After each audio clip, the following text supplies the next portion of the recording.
Hilary Lisimba Ambani is an avid reader and writer. He studied journalism and mass communication at the University of Nairobi. He also writes a column in the local newspaper dubbed Daddy's Diaries. The Boy with Shoes is his first published piece of work. The Boy with Shoes is about life in the 1980s in Mbale, a small town in western Kenya. Hilary Lisimba Ambani is growing up with a strict disciplinarian mother whom he calls Thatcher, who beat the hell out of him for every infraction he did or did not commit. Hilary tells us how it was to grow up in that era, a time that set pace for the 21st century middle class. When his mother bought him his first ever and only pair of shoes in the whole school, it was his bane. He was an outcast in school and a recalcitrant at home. He wants to wear the shoes, yet he doesn't. He has to, yet he doesn't. The book is a spellbinding narration of how his life was growing up in the 80s, the dreams all children have of becoming anything when they grow up, and the authoritarianism that mothers had on their children. This book is hilarious and relatable. Let me tell you one thing. Nairobi kids Let me have never tell you one thing. that era nini? Haya, in our house, slippers was a weapon of mass destruction. These slippers na ile mwiko ya kupika na ugali. mwiko. Really? Haya. Yeah. I remember at one point my dad alikuwa ananiambia enda ulete kiboko inatoshana ile unasikia inaweza kudiscipline vizuri. Really? Yeah, unatoka nje you get a whip. Enyewe hii Mapera ilikuanga kali. Kiboka mapera. Ya mapera ilikuwa inaweza. So you're beaten like up to what age? Haya. Up to age gani? No, really, like is there an age limit to? Age ni wewe. No, for I think I real. was You support are that being too. beaten. Hadi class 8 I used to. Class 8? Yes. That's a teenager. Haya. You Kama know, si class 7 up. I remember my dad used to be So tough. you're number 1 in class. Hata kuna like a celebration dinner. Yeah.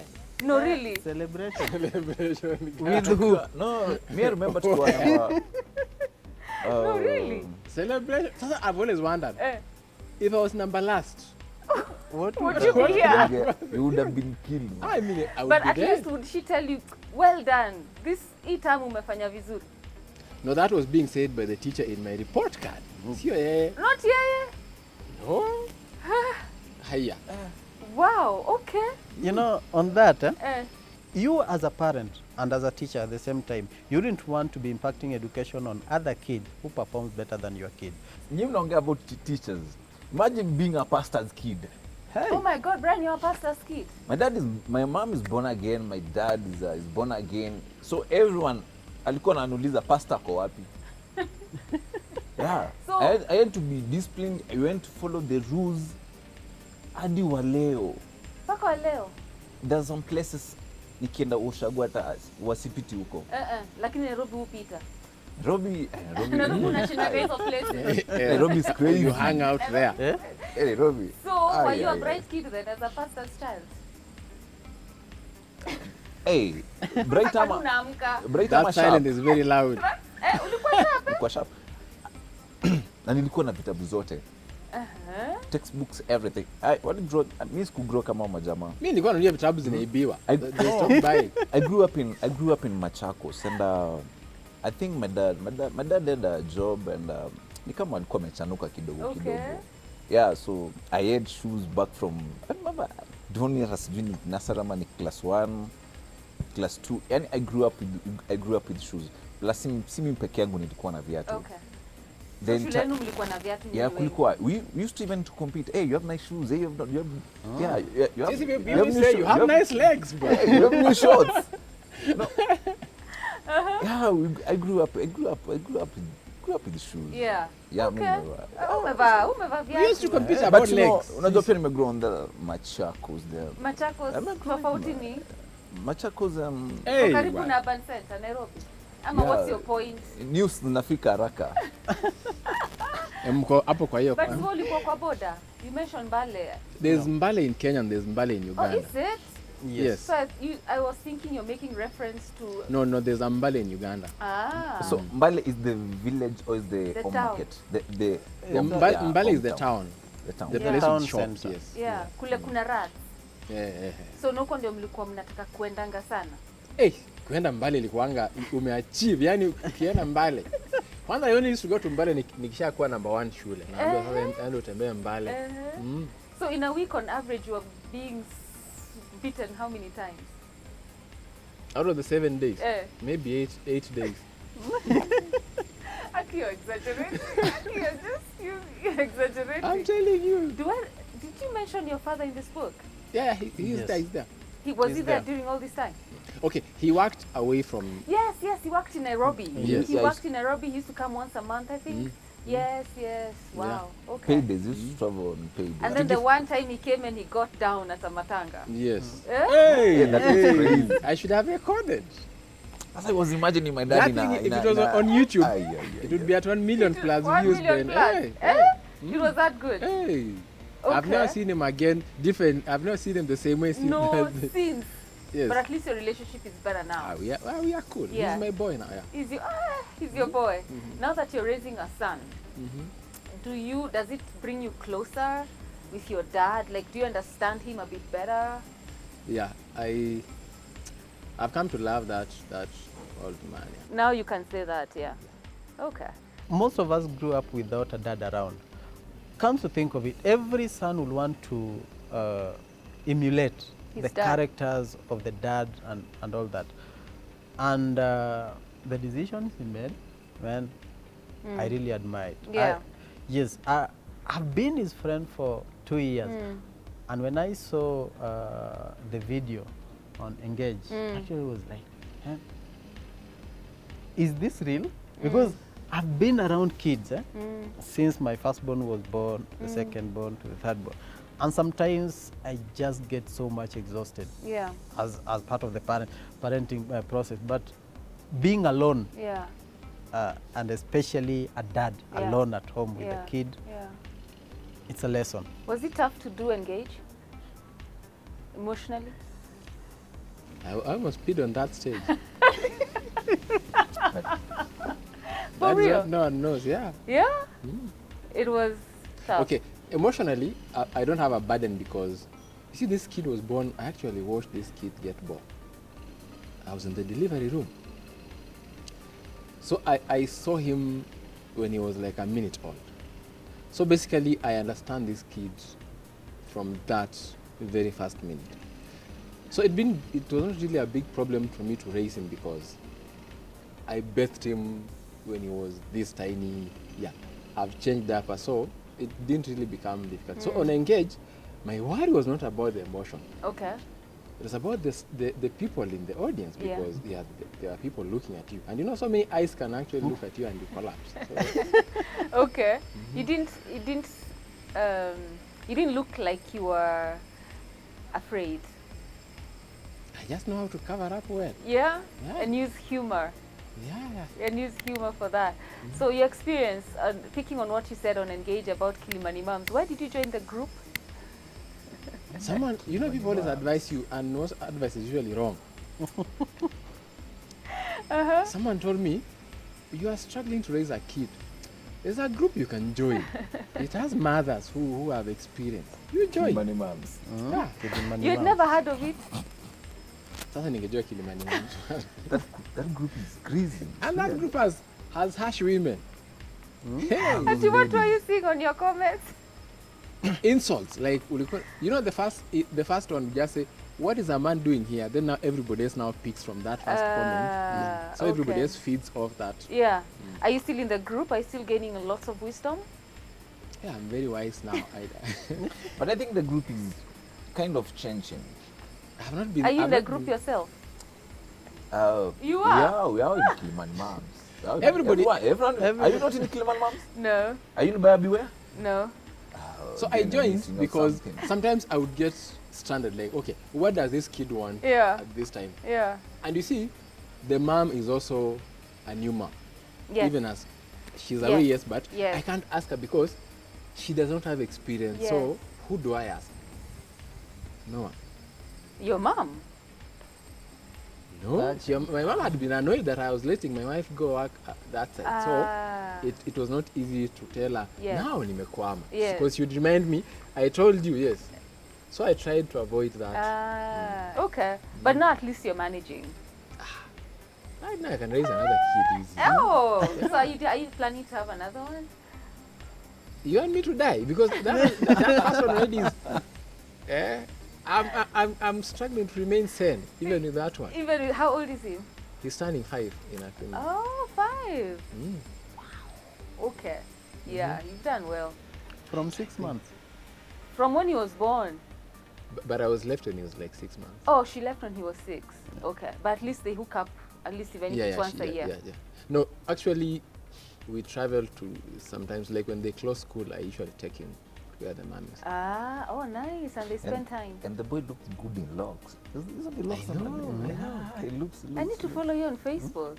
Who are you following? You aren't following me.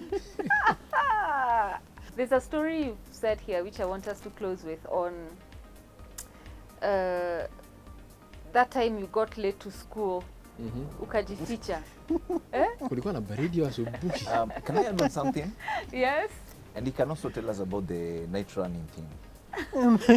Oh, I have run through that village with a boxer. These guys are so, Okay. Brad wants to talk about night running. So maybe answer na hiyo night running. You see, for some reason, we never used to get satisfied na hiyo chakula ya nyumbani. I don't know what was wrong.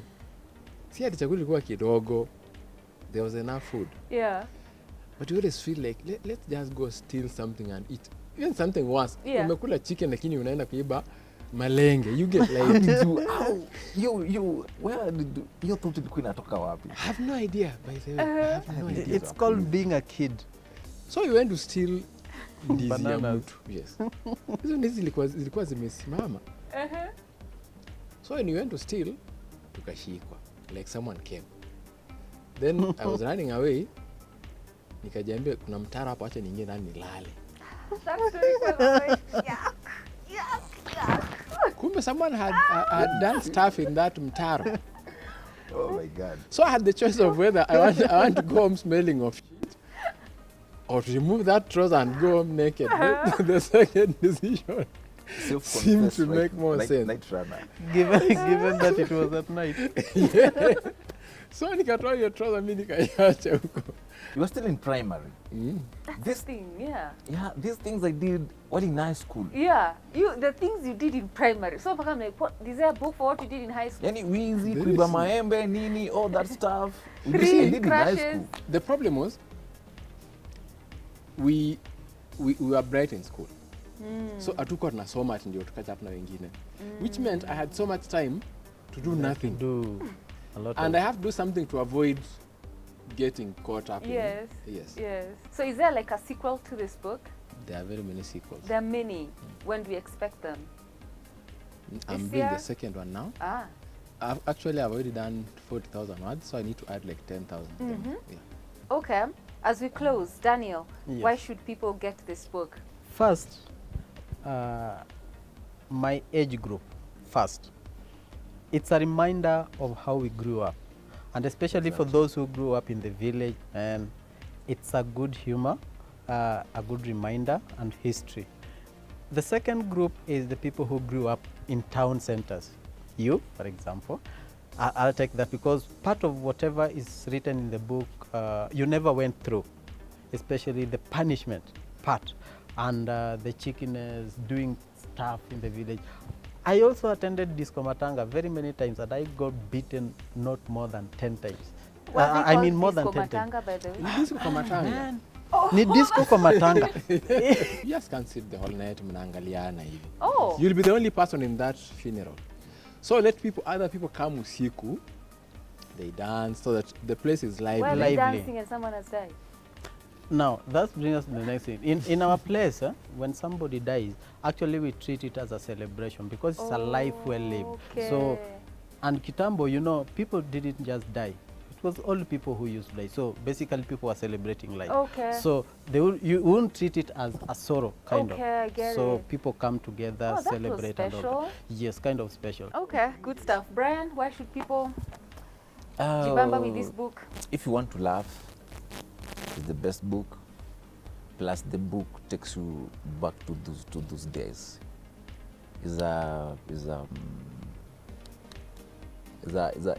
It's is a true picture of how we grew. How we grew up from the primary school, the stupidity, the madness, everything, chilling, playing around, Yeah. jumping in window, classrooms, everything. Yeah. Kukinyesha, yani mnasikia tu vizuri. Never. Yeah, Okay. I think it's a nice book. Yeah. It's a must-have. Yes. Yeah, I hear you. for our age mates. Yes. And wale watu wangu tunawaita nani? Akina nani? Wale wamegrow huku Nairobi, the cool kids. The Cool kids pia wanafaa so yeah, we used to call them Bontowns. Okay.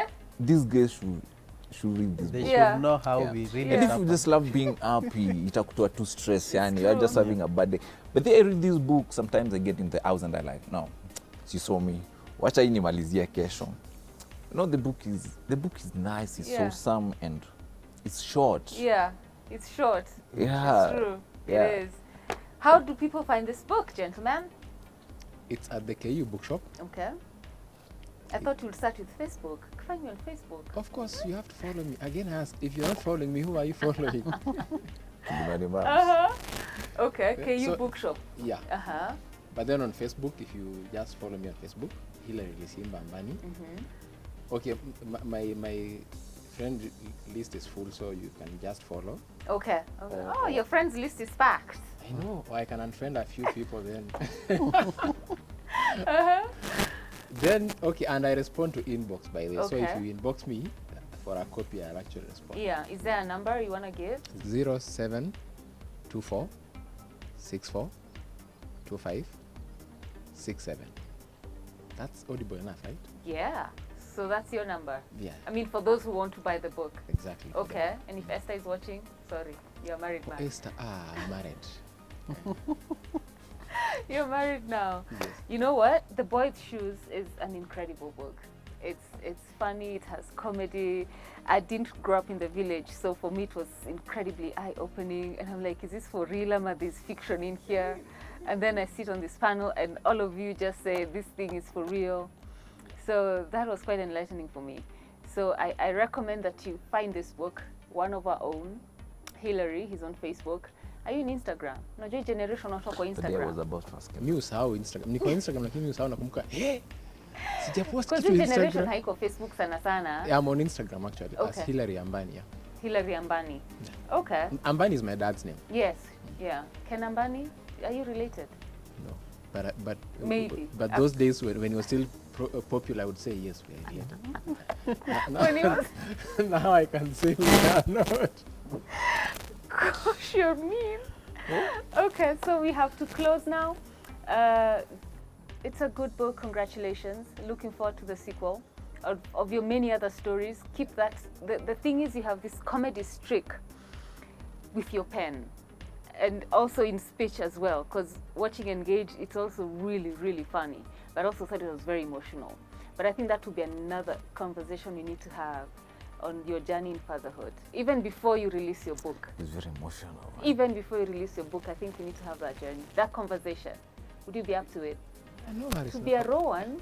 I know. I Yeah. know. So do you want to close the show by reading the tribute to your Oh, that English tribute. teacher? No, but if I read it now, that will be emotional. Can someone else read this for me? Okay. Can I cut you short? Yeah. Naweza tuma salamu? Sawa basi, Brayo tuma salamu, angalia And pale. before he does that, Eh. in high school, I read so much of Shakespeare and Chinua Achebe. And you know, Chinua Achebe uses Nigerian, like The pound pidgin. yam, sijui, pidgin, that stuff. And that was my set book. So I kept asking myself, why am I reading about yam fufu to do my KCSE? Like, really? Like, what's Yeah. happening? Yeah. So I decided I will write books. So that if you read, you can actually relate. This is chapati and let's say chapati madondo. You know what this is? Yes. I don't know what yam fufu is because I read it in that book. Yes. So if you put it in a book where Kenyans can actually read and relate, Yes. it makes more sense than reading like Shakespeare. What English was that? Like who even taught Shakespeare that English anyway? Yeah. So this is English and Swahili that you can relate. Yeah. I agree. Yeah. And also like the songs we used to sing growing up, I Exactly, hear. they're Oh, all that was here. special to me. Yeah, I know. Yeah. Even girls, you know, pulling up. Man, this Acha guy is... tumesalamu. Please tumesalamu. We are going back to the book. Angalia camera bra, usikuwe mshy. I just want to say hi to my mom and my brother, Peter Kidozo. Yeah. That could get you a wife, my friend. You need to pay me for that. Okay, after those salamu zimetumwa, we need to close this now. Thank you for watching our handles. Soma your poem, bana. Hebu soma your poem. Oh, unataka nisome? Yes. So before tufunge, wacha nisome poem on behalf of Hillary. The late, that young man died. So the book is for the late Jumba Mamesa. You made English beautiful effortlessly. I didn't just learn, I experienced. I found love in English, and English opened its arms to me. Sad you never got to see my writing come alive. You should have waited a little bit longer to see me make you proud. To your grave, you took a lot of wisdom and language. I try, very hard, to keep your legacy alive. I hope one day I can make a language champion too. Some say the little things I write inspire them. I don't know, I just write. They never showed me where your bones lie, nor let me bring you flowers. You, too, didn't bid me farewell. You just left. And that was cruel of you. Well, I doubt anyone knew just how much you flowed in my blood. Heroes don't die. They forever remain engraved on the hearts of those they touched. Tears poured freely as I wrote this poem. I still mourn my English champion. This book is my little way of saying thank you. It's the much I do. Now you can rest in peace. Your legacy lies herein. Signed, Son of Man, born to tell stories, to touch lives. Thank you for reading. You didn't know where he was buried? The person who told me here, niambianga vibaya. Na siku hizi mamesalia na alikufa. Then that story ended like that. They didn't notice actually I was hurting. They just put it bluntly like that. Awe alikufa. Wow. Do you And know he how made- people break bad news? He made such an in some impression places? on you. He did. Yeah. He actually made me who I am in English. Yeah. Well, at least his legacy is here, the first of many. The first of many. Thank you, gentlemen, for coming.